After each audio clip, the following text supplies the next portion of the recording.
o dia que eu quase caí no papo desse querido aqui. Acompanhem comigo essa história, por favor! Gente, essa história aconteceu e não faz muito tempo, viu? Foi a última vez que eu fui pro Rio de Janeiro. E ontem, a hora que eu vi a reportagem do Fantástico, eu fiquei assim, passada. E eu vou contar minha experiência pra vocês. Gente, eu amo o Rio de Janeiro, sério. Eu amo o Rio de Janeiro. E na maioria das vezes que eu vou com a minha equipe. Meu professor, ele é atleta de jiu-jitsu, eu também. E ele sempre vai pra lutar. Ele luta em vários estados do Brasil. Então, ele tá sempre indo pro Rio de Janeiro. Essa última vez que eu fui, surgiu a oportunidade de eu ir. Lógico, amando o Rio de Janeiro, eu não hesitei e fui. Solteira, né? Vagabunda, querendo dar pra quem quisesse comer. Falei, dessa vez eu vou pro Rio de Janeiro e eu vou fazer a boa. Porque toda vez que eu vou pro Rio de Janeiro, eu nunca fico com ninguém. Eu tenho medo, eu não sei. Mas dessa vez eu falei, eu vou e eu vou ficar. Quem quiser me pegar, eu vou pegar. Eu vou fazer meu nome no Rio de Janeiro, né? Chegamos no Rio de Janeiro, a gente chegou numa sexta-feira. Meu professor ia lutar no domingo, então, ou seja, a gente só tinha o sábado pra aproveitar a praia. Chegamos no Rio de Janeiro, a gente ficou hospedado lá num Recreio. Memorizem, a gente ficou hospedado no Recreio. Tudo lindo, tudo muito belo, passamos o dia inteiro na praia do Recreio. Ficamos das 7 da manhã até 3 horas da tarde. Não peguei absolutamente ninguém. Fiquei aqui, ó, tostando no sol, paquerando todo mundo, mas ninguém quis me pegar. E sempre quando eu vou pro Rio de Janeiro, eu vou pra praia de nudismo que tem lá. A praia do Abricó, se não me engano, não vou me recordar o nome. Eu sempre vou. Dessa vez não foi diferente. A gente pegou a estrada e foi. Lembrando que eu tava hospedada na praia do Recreio. E a praia de nudismo é um pouco distante da onde eu tava hospedada. É tipo uns 20 minutos de carro, é um pouquinho distante, não é perto. Chegamos lá, fui curtir o meu nu, né, que eu amo nadar pelada, é muito bom, tenho essa experiência. E aí eu conheci o Caio. A gente começou a conversar e assim, foi tudo muito rápido, viu? A gente começou a conversar, de repente a gente já tava se pegando. E aí ele pegou e falou pra mim, eu vou resumir porque essa história é muito grande, então pra não ficar cansativo. E aí ele pegou e falou pra mim, perguntou o que eu ia fazer mais tarde. E tava eu e mais 2 alunos. E aí eu, né, querendo dar, parecendo aquelas cadelas no cio, falei, não vou fazer nada. Aí ele falou, então mais tarde a gente se encontra. Pegou meu WhatsApp e eu fui embora. Isso era já umas 7 da noite. Gente, Abricó não, desculpa. Praia de Grumari. Quem conhece o Rio de Janeiro, conhece a praia de Grumari, sabe que lá é um lugar isolado. Lá, de dia, é lindo. Mas à noite, é um deserto. Cheguei no hotel onde eu tava hospedada, a gente jantou. E aí eu falei pro meu professor, falei, ó, conheci um cara na praia e ele me chamou pra sair. Eu vou sair com ele. Meu professor, preta, não vai fazer isso e tal. Eu falei, gente, maior de idade, né? Ninguém me manda. Eu vou. Eu quero ter essa experiência. Eu nunca tive essa experiência no Rio de Janeiro, eu quero ter. E aí eu falei pra ele, ó, eu vou sair com esse cara e vou mandar a localização assim que eu chegar. Deixei aqueles avisos básicos que a gente faz, né, quando a gente tem responsabilidade. Deixa a nossa galera avisada, a família, os amigos, quem estiver perto, pra que se caso acontecer alguma coisa, eles pelo menos sabem onde achar o corpo, não é verdade? Então, ele me mandou mensagem e falou, ó, eu tô aqui um pouco pra baixo da praia de Grumari. E aí, na casa de um casal de amigos meus, e eu quero que você venha. Só que na minha cabeça, eu não conheço o Rio de Janeiro, gente. Na minha cabeça, a praia de Grumari seria como a praia de Copacabana, que você pode andar à noite. Seria como na praia lá, você anda, tem a orla. Falei, não, tudo bem, eu vou te encontrar, não tem problema. É perto da praia, né, não tem perigo nenhum. Gente, ele chamou o Uber pra mim. Foi ele que chamou o Uber pra mim. E na hora que esse homem, na hora que eu montei nessa moto, que esse homem foi indo, que ele pegou o sentido da praia de Grumari, porque assim, tem a praia de Grumari e tem as ruas que descem pra tipo um parque que tem lá. Esse lugar escuro, um breu, não enxergava nada. A única iluminação que tinha era o farol da moto do motoqueiro. E antes de sair de casa, eu peguei uma faca do meu professor, porque eu ser faixa preta de jiu-jitsu nessa hora, não importa em nada. Eu ajo igual uma vândala. O que eu tiver na mão, eu meto na cabeça da pessoa. Eu não quero nenhuma técnica de jiu-jitsu que eu aprendi até hoje, eu vou usar. Eu vou querer o quê? Saquear a pessoa, eu vou querer dar uma paulada na pessoa. Eu não quero saber de dar bloco, eu não quero saber de imobilizar a pessoa, eu quero saber de matar a pessoa e sair correndo. E aí, quando eu fui com o motoqueiro, eu já pensei, quem vai me matar é o motoqueiro. Porque o caminho que ele tá fazendo, ele vai me matar e ele vai desovar meu ovo aqui nesse lugar e ninguém vai me achar. Porque era muito escuro, gente, é sério, era muito escuro. Tipo assim, pra onde eu tava indo, tava sinistro, assim. Não tinha ninguém na rua, não tinha uma alma viva. E escuro. Teve até uma hora que eu perguntei pro motoqueiro, eu falei, moço, pra onde você tá me levando, pelo amor de Deus? Ele falou, não, eu não vou lembrar o nome do bairro agora, mas é um bairro conhecido. Ele é tipo um parque abandonado, não, preservado. Não vou saber direito o nome desse lugar. Ele falou, não, pode ficar tranquila, é porque o caminho é esse mesmo, mas pra onde você vai é bem de boa. E eu já fico com medo. E a mão aqui, ó, na faca, dentro da bolsinha. Pronta pra qualquer momento que esse homem fizesse um movimento estranho, eu enfiar a faca nele. Cheguei no lugar. Fui muito bem recepcionada. O Caio me recepcionou maravilhosamente bem. Me apresentou pra esse casal de amigos meus, amigos dele, desculpa. Só que, gente, eu estava em uma cidade estranha. Eu estava em um lugar estranho. Tipo, a casa dos amigos dele realmente era uma casa muito bonitinha, numa área preservada, igual eu falei. Só que era no meio do mato. Tipo assim, era a casa dos amigos dele e, sei lá, a uns 10 metros, sei lá, bem longe, assim, não vou falar porque eu sou péssima com essas coisas. Era outra casa. Então, assim, se acontecesse alguma coisa, vizinho nenhum escutava, porque não tinha vizinho. Como era vegetação, era tipo chácaras, sabe? Uma distante da outra. Mas, enfim, já tava lá, falei, vamos abraçar, já tô no inferno, vamos abraçar o capeta, né?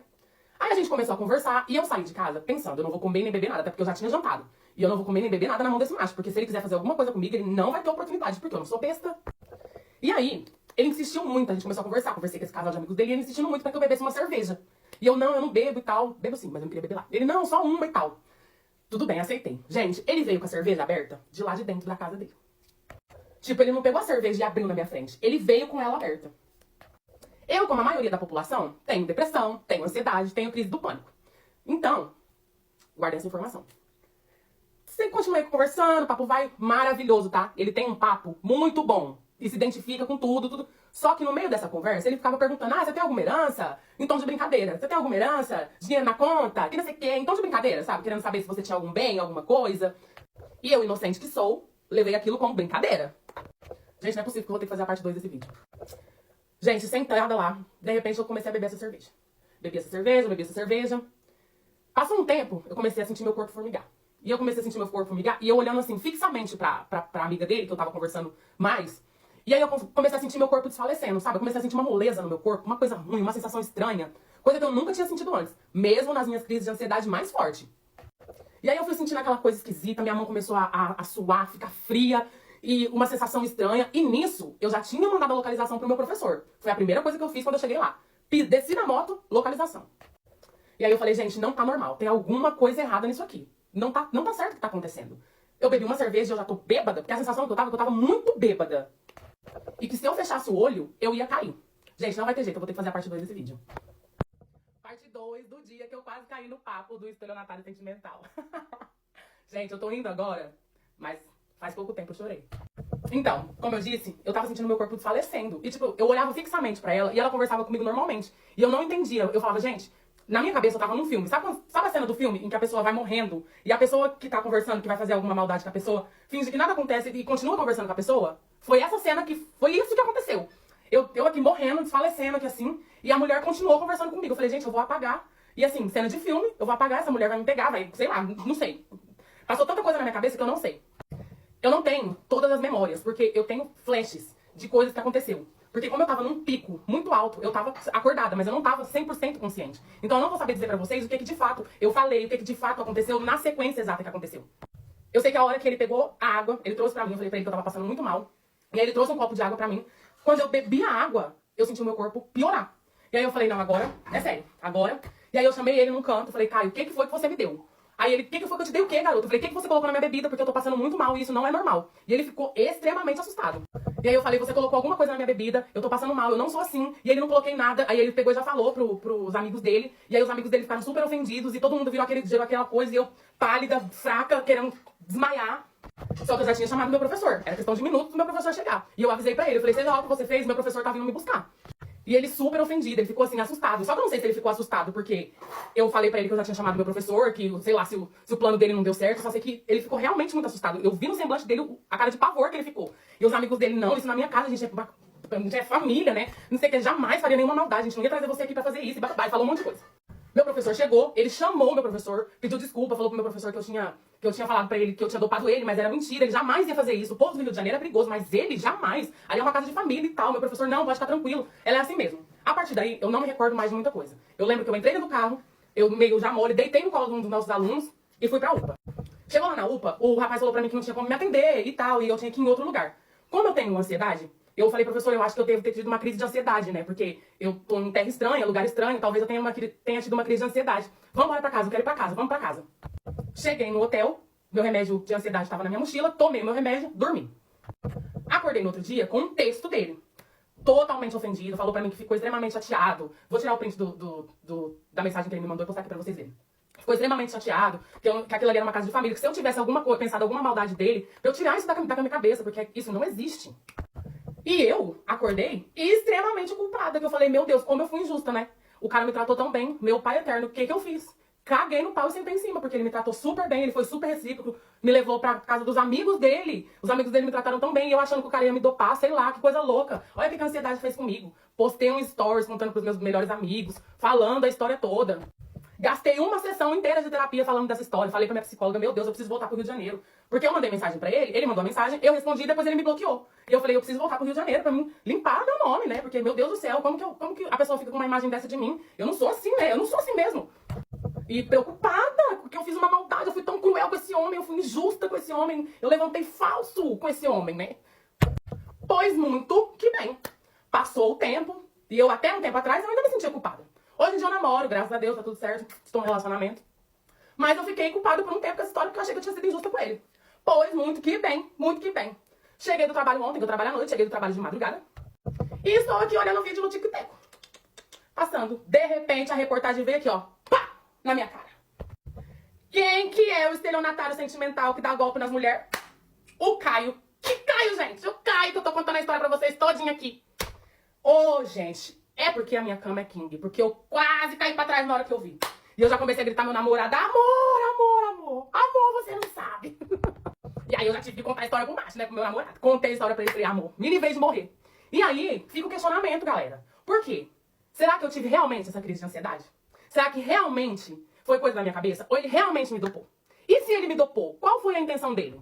Porque eu vou falar pra vocês, eu não levei nada de valor comigo. Eu fui com um top, um short jeans curto, a faquinha dentro da minha bag e meu celular, só. Eu não fui com dinheiro porque eu não tenho dinheiro. Não é que eu não tinha, eu não tenho dinheiro. Eu sou uma pessoa pobre, pobre de marré. Eu tenho 6 filhos pra criar. E assim, eu não sei qual foi a intenção dele. Porque roubar de mim, eu não sei o que ele ia roubar. O meu cartão tava logado no meu celular, mas eu não tenho dinheiro. Então assim, qual eram os planos dele comigo nessa situação? Eu juro pra vocês que eu não sei. Mas aí eu vou embora. Não, você vai dormir comigo. Não sei o que é que ela falei. Jamais. E se eu durmo? Nem acordo. Fica o meu conselho pra vocês, né? Raparigas como o Joe, que já fui um dia, hoje não sou mais. Que quando for encontrar um macho, encontre em lugar público, sabe? Porque realmente é uma situação muito perigosa. Analisando hoje, podia ter acontecido tanta coisa, eu não podia nem estar aqui contando esse vídeo pra vocês. E assim, eu fiquei muito chocada mesmo quando eu vi a reportagem falando... Gente, vocês têm noção que ele roubou 1,5 milhão, mais de 1,5 milhão dessas mulheres? Assim, tipo, velho, como assim? E ele é um cara muito charmoso, tá? Ele é um cara muito charmoso, ele anda muito bem vestido, muito cheiroso, o papo dele é brabíssimo, ele tipo assim, ele se identifica com tudo. Só que, ó, analisando agora, quando a gente tava conversando, nesse tempo antes de eu, né, dar pane no sistema, ele ficava perguntando pra mim se eu tinha alguma herança, se eu era herdeira de alguma coisa, em tom de brincadeira. E eu achando que era brincadeira, respondi em tom de brincadeira. Mas eu falei pra ele, eu tenho 6 filhos, eu herdei o que? Eu herdei pobreza, né, da minha família, eu herdei... Minha família só sabe gritar e berrar, foi isso que eu herdei. Mas ele, no histórico aqui, a gente conversando, ele já tava querendo saber se eu tinha alguma coisa, né, com quem eu tava, onde eu tava, onde eu tava tinha, o pessoal que eu tava tinha dinheiro, alguma coisa assim, sabe? Se acontecesse alguma coisa comigo, eu não vou lembrar direito, porque nessa parte eu já tinha bebido a cerveja, mas assim, quem tava comigo, se acontecesse alguma coisa, a pessoa tinha dinheiro pra me resgatar, tipo isso. Então, fica o ensinamento, né, pra largar de ser otária, e a gente que é mulher se prevenir e se cuidar mais, porque realmente, gente, é muito perigoso. É muito perigoso mesmo. Eu saí com um cara, ele é 1 ano mais velho que eu, 3 empregos, mas assim, empregos bons. O cara é engenheiro, tem 2 negócios de turismo, um cara foda. Nossa, a gente parou pra falar de planos de futuro. Daqui 2 anos eu quero começar a pensar em casamento, filhos, quero comprar uma casa não sei na onde, quero morar não sei na onde. Eu assim, dei pra ele.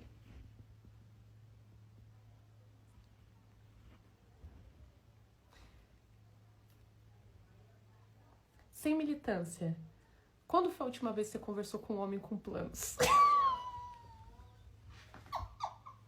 Cara, o mínimo que eu podia fazer era dar pra ele. Conversar com um homem com planos me dá tesão. Porque eu converso com tanto ponhão, converso cacete, né? É difícil eu dar bola, mas tipo assim, durante a minha vida, as coisas que eu passei, tanto homem imbecil que só quer saber de comer buceta. Aí um cara com planos, o cara não levou nem camisinha, que ele nem esperava me comer. Ô, filho, tu é engenheiro de nome composto, tem 3 negócios, não é nem negócios, porque são os 3 dele. Tu acha que eu não vou dar pra você? Leve a camisinha. Homens com planos me dão tesão, é isso. Chega, tô com quase 30 anos, se manca, vai se fuder. Tá, tchau, me expus demais. Trago fofoca e fofoca cristã. Não sei se vocês lembram daquela minha amiga missionária que era casada com aquele pregador que só sabia pregar o olho na mulher alheia. Ela separou porque pegou vários chifres. Aí ela me falou até que ele tava pedindo pra voltar. Eu falei, voltar a te chifrar, só assim. Falei, mulher, você é crente. A única volta que você tem que pensar é na volta de Jesus. Até aí tudo péssimo, mas essa não é nem a fofoca. A fofoca é a seguinte. A questão é que a ex-sogra dela, né, tá enfurecida porque minha amiga espalhou pra igreja toda, né, que foi chifruda. Ela não queria que o povo soubesse que o alecrim dourado do filho dela trai, né? Em vez dele seguir o espaço de Jesus, segue o espaço de Judas. Aí ia ter negócio de culto das mulheres na igreja, minha amiga não queria ir, porque aí sogra ia estar lá. Falei, você vai sim, eu vou junto, eu nem sou crente, nem sou da igreja, mas eu vou junto. Aí fomos pro culto, o culto acabou, mas a fofoca não, que aí depois do culto teve negócio de confraternização. Aí essa véia, a véia ficou falando alto pra minha amiga ouvir que alguém tinha tacado pedra na janela dela, que ela queria descobrir quem foi. Mas o que eu falei pra ela, já viu com o diabo, que você vive falando mal dele? Eu e minha amiga, a gente percebeu que tinha umas meninas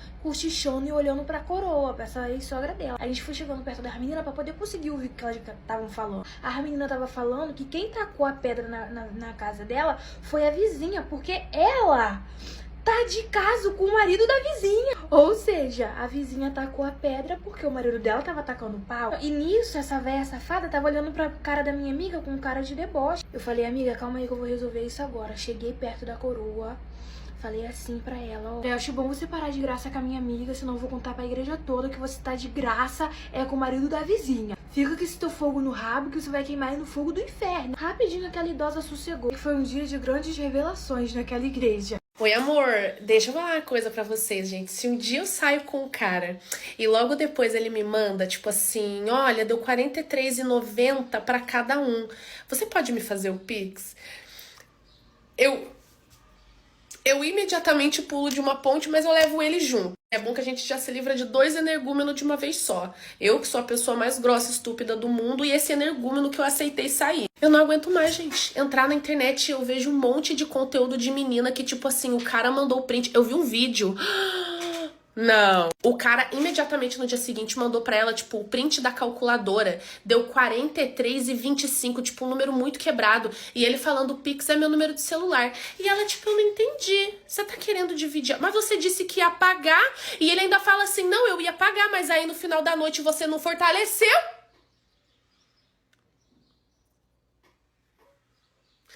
Um minuto de silêncio. Ou seja, se você tivesse liberado, você não tinha que pagar 42,25. Quanto custa a tua... Eu gostaria de pensar que a minha custa um pouco mais que isso. De repente, se o cara me levar... Sabe aqueles sushis que você vai e tem coisa em cima de coisa, um negócio, e um pratinho com 4 coisas minimalista é tipo R$ 579,90. Aí eu dou, pô. Teve amiga minha que o cara veio cobrar ela. E, gente, sabe o que mais me surpreende? É que vocês pagam. Ah, você acha mesmo que se o cara vier cobrar dinheiro eu vou dar alguma coisa? Meus amores, eu nem respondo, é bloque. Ah, Bárbara, ele sabe onde você mora. Ele que vem aqui na porta de casa me cobrar, então, que ele vai ver do que eu sou feita. Meu sonho de vida é sair na mão com um homem. Vê então. Eu posso até levar pior, mas eu vou cair tentando. Já me ocorreu de dividir conta, não tenho problema nenhum com isso também. Agora, se o cara paga na hora, pra depois ele vir me cobrar, amor, ele não vai ver a minha cor nem minha foto do Zap, porque eu vou ter bloqueado. A foto não some mais, eu acho que quando bloqueia, né? Eu removo a foto só pra ele sentir a intensidade. Então eu vou te dar uma dica, larga a mão de ser otária. Se o cara depois vier te cobrando, você já entendeu o energúmeno que ele é. Então, pelo amor de Deus, dá bloco direto, para de bater boca, para de fazer pix, que a minha amiga, eu fiquei puta com ela que ela foi e fez o pix pro cara. Ai, tá passando necessidade.